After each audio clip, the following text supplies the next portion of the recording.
जय श्री कृष्ण, जय द्वारकाधीश। तो अब हम आगे बढ़ते हैं। ठीक है।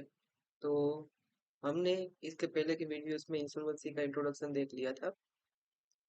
अभी आज हम इंसॉल्वेंसी का सेक्शन 1 हमने लास्ट वीडियो में देखा था, तो अभी उसके बाद आगे से पढ़ना स्टार्ट कर रहे हैं। तो यहाँ से अभी थोड़ा सा इम्पोर्टेंट चीज स्टार्ट होने जा रहा है। ठीक है।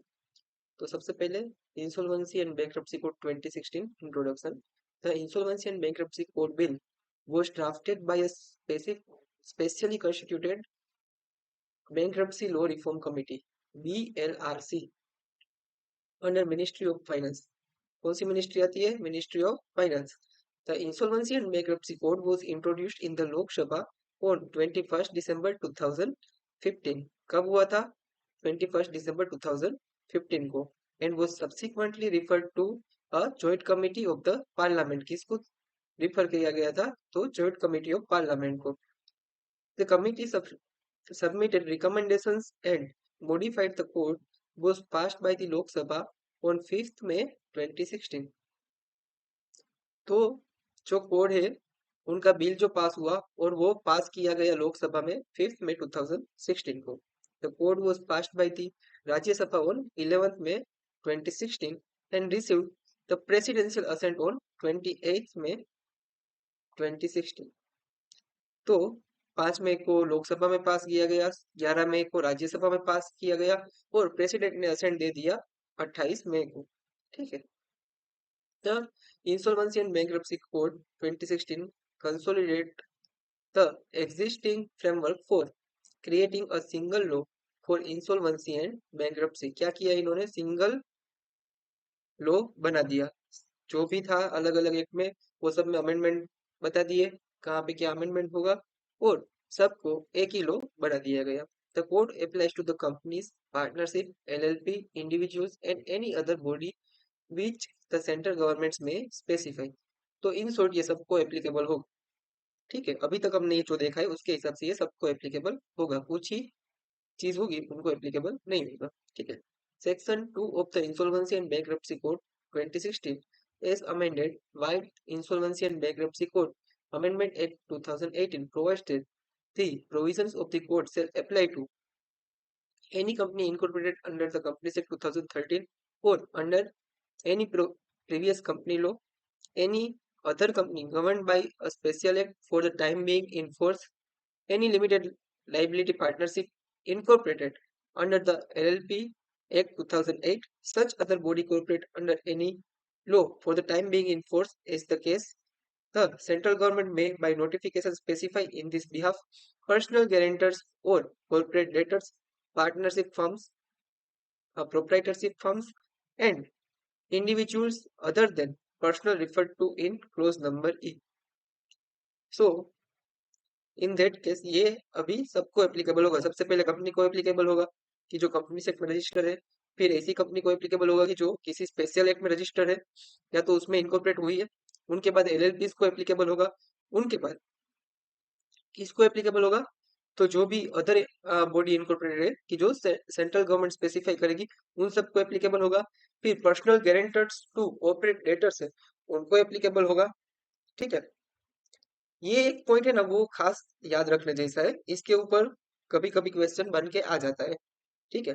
तो किसको? Personal guarantors to corporate debtor है, इनको भी ये सेक्शन एप्लीकेबल होता है कि जिन्होंने लोन लेते वक्त, फॉर एग्जांपल मैंने मेरी कंपनी बनाई है आकाश पयानी प्राइवेट कंपनी. ठीक है.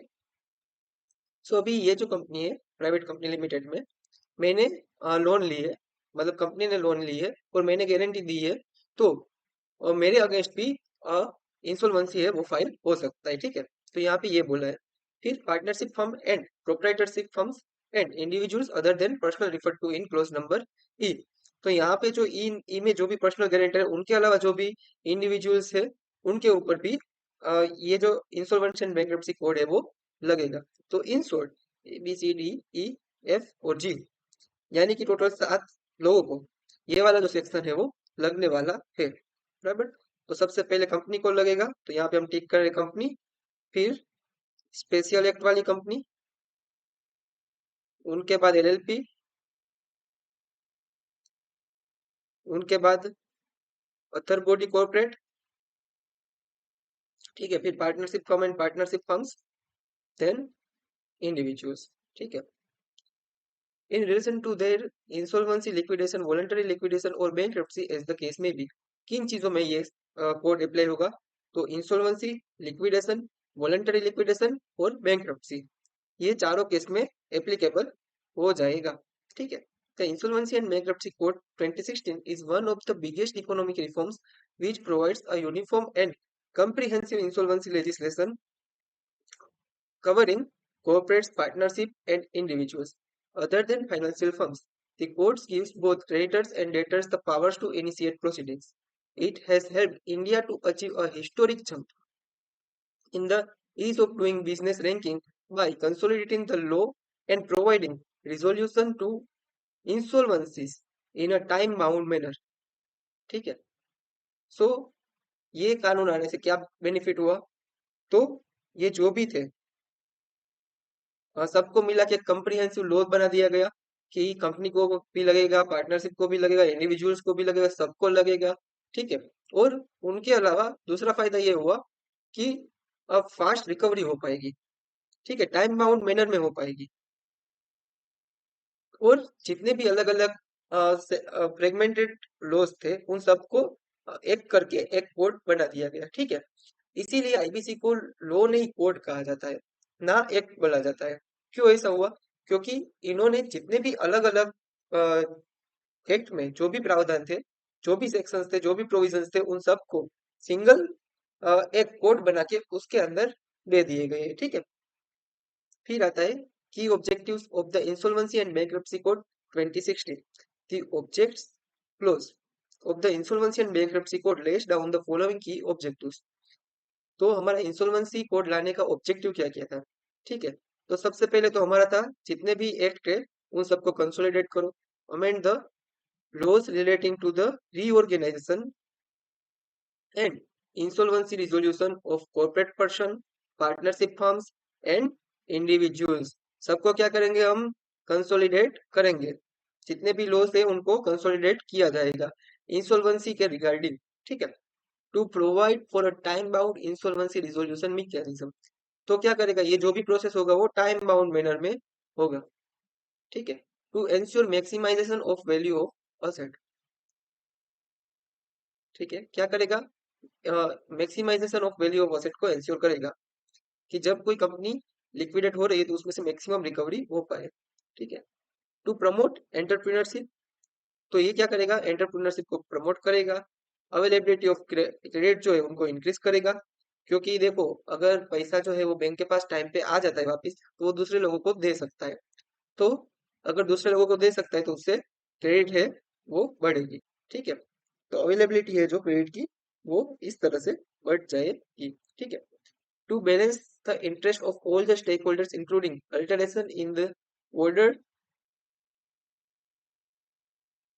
sorry, to balance the interest of all stakeholders, including alteration in order of priority of payments of the government dues.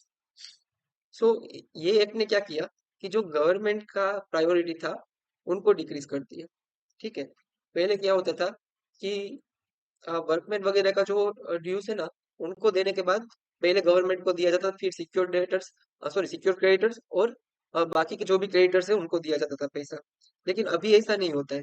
अभी क्या होता है कि गवर्नमेंट को सबसे बाद में पे किया जाता है, वो अपन जब आएगा तभी देखेंगे। लेकिन अभी सिर्फ इतना याद रखो कि जो balance the interest of all stakeholders, ठीक है, और priority payment over the government dues, बाकी लोगों को है ना वो गवर्नमेंट ड्यूज के ऊपर प्रायोरिटी दी गई है, ठीक है।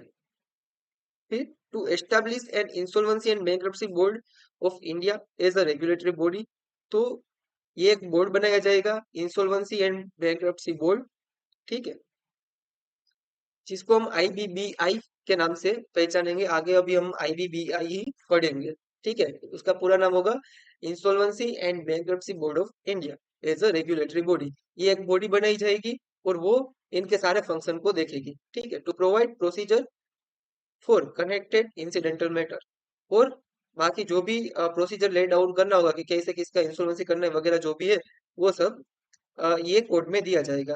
तो ये उनके मेजरली 8 ऑब्जेक्टिव थे। ठीक है, तो ये आपका था पेज नंबर 32 का डिस्कशन। एंड 33 पे जो अपना ऑब्जेक्टिव है यहाँ तक का डिस्कशन। Thank you.